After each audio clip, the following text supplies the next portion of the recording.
Hello guys! Good morning and welcome back to my vlog. It's now May 2, Saturday. And alam naman natin kapag Saturday, usually kami ng partner ko, merong rides or merong gala. So, ang place of choice namin ngayon ng partner ko is sa Giginto, Bulacan. So, nakahanap kami ng mini staycation just for 2 days and 1 night. So, tara. House tour tayo. So, nakikita niyo yung entrance dito. Yung kahoy na gate. Ito yung S Valley. Sorry, maingay. May mga nagtatrabaho sa kabila. So, ito ang S Valley Private Staycation here in Giginto, Bulacan.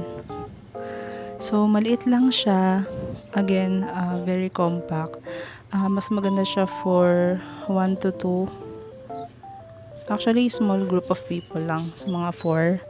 Kasi medyo maliit siya. So, for staycation lang talaga siya. Meron na dito silang chair, table. Ang cute ng tree. Cute niya pag gabi. Tingnan natin siya mamayang gabi. Sa S Valley, meron din siyang mini pool. So, in-open yung jacuzzi. Mamaya open natin. Pinapagana lang nila every 2 hours. Diba? Ang cute ng place. Ang cute pero sobrang init. Grabe. So, punta tayo sa loob. Medyo pangit na sa loob guys kasi nagbaba na kami ng mga gamit. But here it is. So, meron na ditong 2 chair. Sorry, again, makalat na kami. So, may 2 chair, may table, meron silang games sa ilalim. So, meron din sila ditong plates, may mga baso, may mga kutsara na rin, electric kettle na. Meron din sila ditong mga extra lights. Siguro para to sa mga couple na gusto ng date night. Pwede siyang paganahin. So, meron na ring chairs dito sa loob. Trash can. Ang cute ng light na to. Meron na din siyang mirror, body mirror. So, punta tayo sa CR.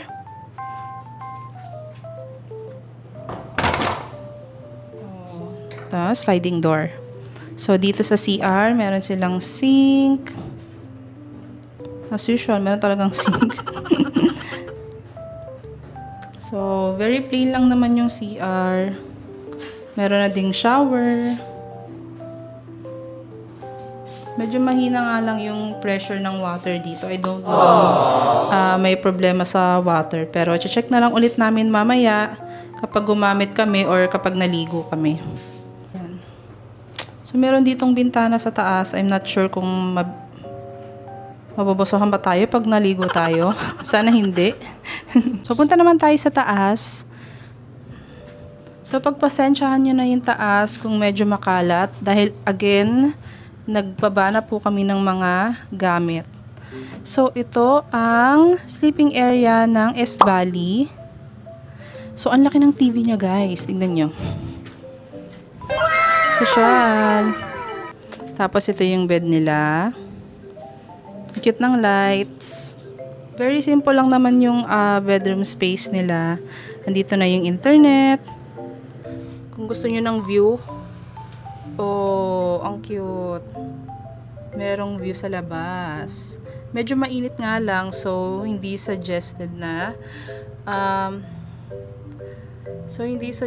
na i-open ang curtains pag ganitong kainit.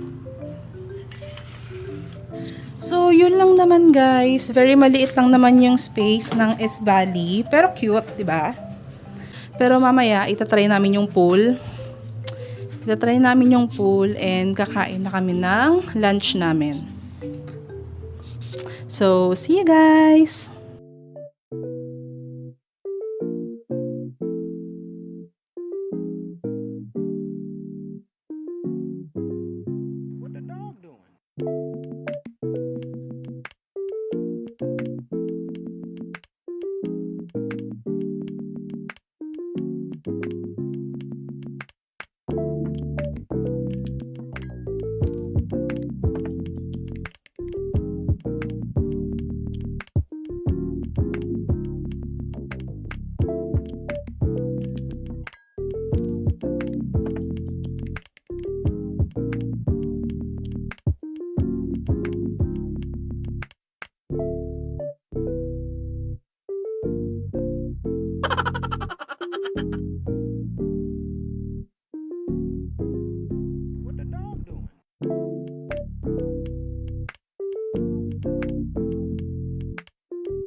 So, perfect talaga tong place na to just to unwind.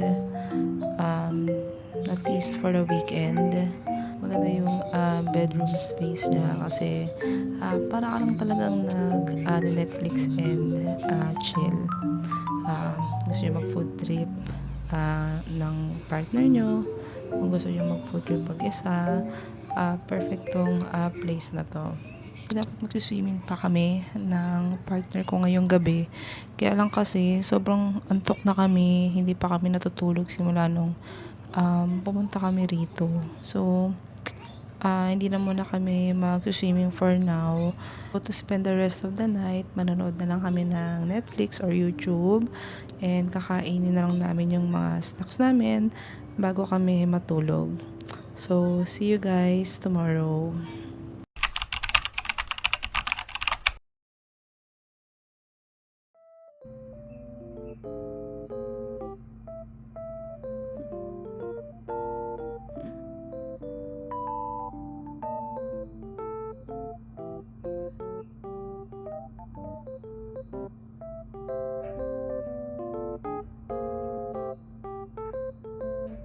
So, good morning. Time check, it's 5:30 in the morning. So, a few hours to go bago kami mag-check out dito sa S Valley. Medyo kulang pa kami sa tulog. Kulang na kulang kami sa tulog. So, kain muna kami, tapos magliligpit. And, maliligo na. So, later, uwi na kami. Laters. Tingnan yung pool. Oh, ang ganda, diba?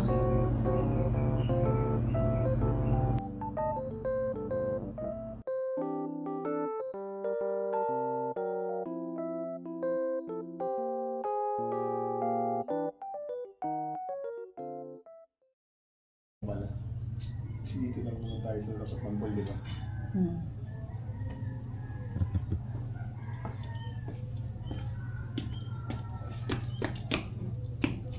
Time check, it's now 7:40. So mag-out na kami. Thank you S Bali for the one night stay. Medyo mainit na. So uwi na kami. Bye!